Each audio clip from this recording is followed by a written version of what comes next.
UFC Noche, ladies and gentlemen. What an insane card. I mean, those visuals were absolutely insane. You guys, I watched it from home. And I was sitting there like, well, I guess I was looking at my TV, so I was like, oh my God. The colors, the confetti, when the confetti started falling, I thought it was real confetti. I thought, it was falling all over the people, but wow. I want to know who came up with those visuals, the colors, the videos, the details in the buildings and the Aztecs, man. Who came up with that? That was crazy. I've never seen nothing like it. Probably the most insane sporting event I've ever seen. Like, better than any Super Bowl, NBA, MLB, like whatever, you can name it. Other UFC events, I don't think it gets better than that. I don't think you can top that. And I wonder what it was like being there in person. I've seen some videos on Twitter. Looked incredible, man. Especially with the camera angle that they were using. Looked like you were in the cage. Absolutely insane. And as good as the visuals were, the atmosphere, the noise, the audio, I mean, it was just incredible. As good as those were, and the prelims were solid. The beginning of the pay-per-view card was great. And once you got to Valentina and Alexa, man, it was a snooze fest. If you're not into grappling, if you appreciate grappling like I do, especially such a high technique fight, then you might appreciate that, but the other 90% of fans were probably like dozing off in that fight. It was Valentina holding her down. She fought the perfect fight, though. I mean, that's how she was going to win, was out-grapple Alexa.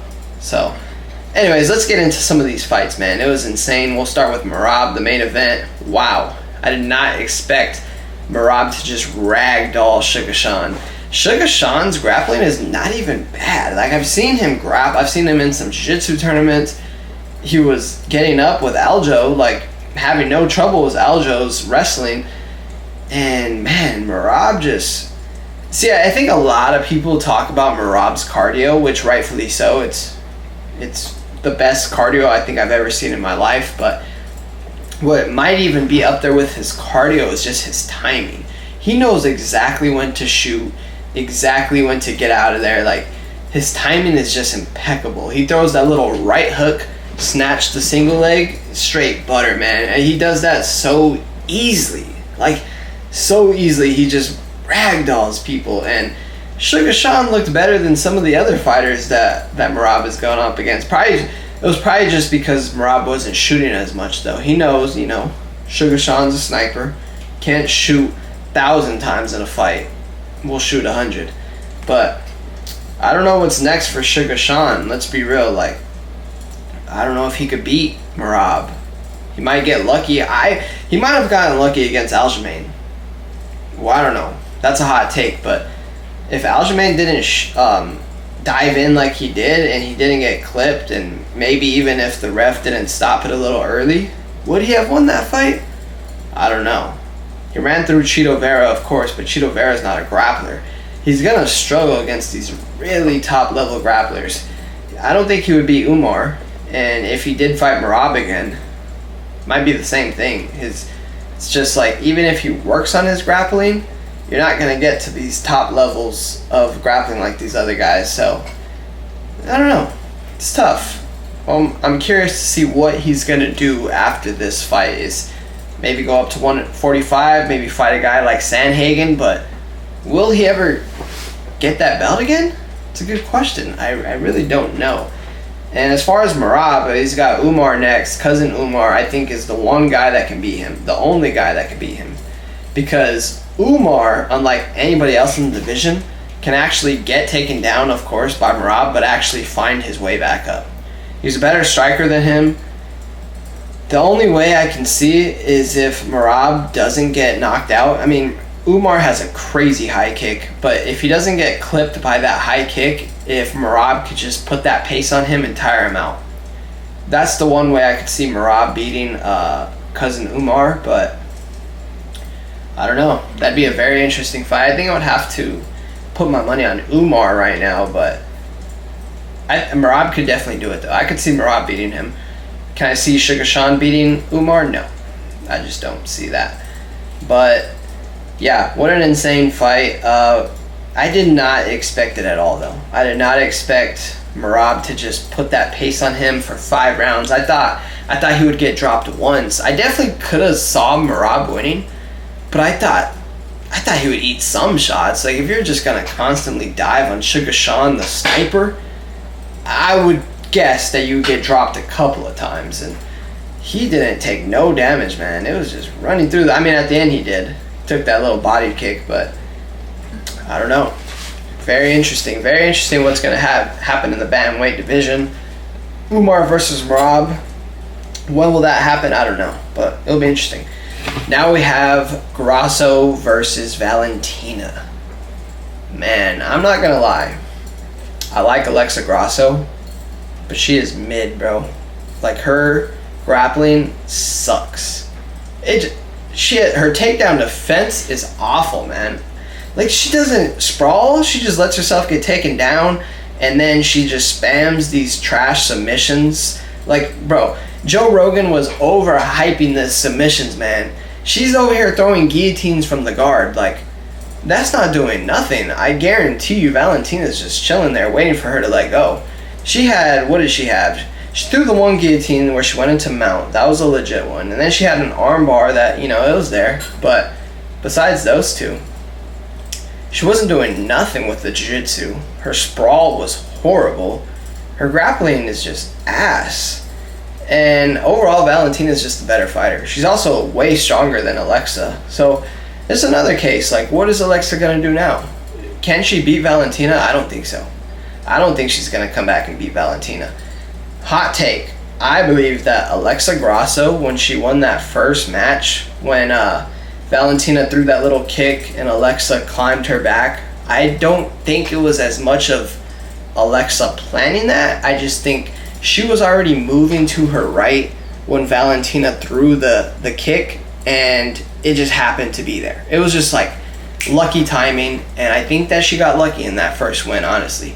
The second fight, she did real good, but I saw like Valentina's path to victory is just wrestle her, and that's what she did. So I think if they fight again, which I hope they don't, because I think it's just going to be the same thing, unless Grasso can really tone in the takedown defense, then she has a chance. But I don't know what's going to happen next.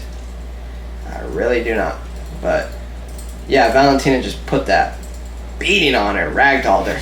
This was a really interesting fight. Diego Lopez looks like the truth, man. He could definitely be the champ of his division one day. Ilya's going to be for sure the toughest fight for him. I think he would beat Max right now for sure, but him versus Ilya that'd be an amazing fight. Grab your popcorn for that one. This guy is incredible, man. See, his striking is almost as good as his grappling, and his grappling is top notch. When he dropped Brian Ortega in that first, what was it, a minute, 2 minutes, whatever it was, I thought he was just going to go in there and just hammer fist, bam, bam, bam.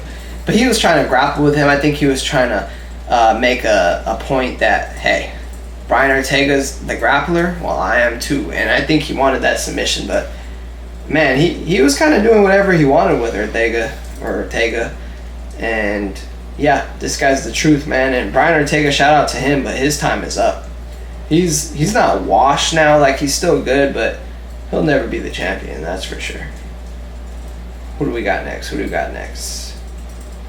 What an amazing fight it was, though. That was a real fight. Now, this fight was one of the best fights I've ever seen. Esteban versus Daniel, man. Wow, this was a crazy fight. This dude, Esteban, has some power. And his shots were like, he was, jumping around, kind of diving into his shots a little bit. I thought he was going to get clipped, and he did get clipped a couple of times, but he just fought through it, and what a war it was, man. I thought it was going to be a draw. Like, I thought possibly it might be a draw, but rightfully so. I think Esteban did take that dub, one of the best fights I've ever seen. This was a really good fight, too. Wow. I had money on this, and I thought I was losing my money right away. But great fight. Overall, the card, I'll give it like a See, if you're into grappling, I think the card, like fights alone, none of the sphere stuff, I think it gets like an 8. If you're into grappling. If you're not into grappling, I'd give it like a 7. What do you guys think, though? What do you guys think of the sphere? What do you guys think of the fights? After the fights, we saw Sugar Sean getting a lot of hate. Triple C chimed in, saying some stuff about him, like, you need better wrestling defense. I'm teaching class. Bro, come on, Triple C. I like Triple C, bro, but you got more ragdolled than Sean. Let's be real. Like, Sean, he got his ass whooped, but you, bro, you were getting slammed. You were getting carried around the ring. Like, you were getting babied out there. So how are you going to talk about Sean? Then you got some Devin Haney. He chimed in. Sugar Sean's got a lot of haters, but yeah, really interesting. I don't know what's going to happen next with Sugar Sean. Will he be back for the belt? I don't know.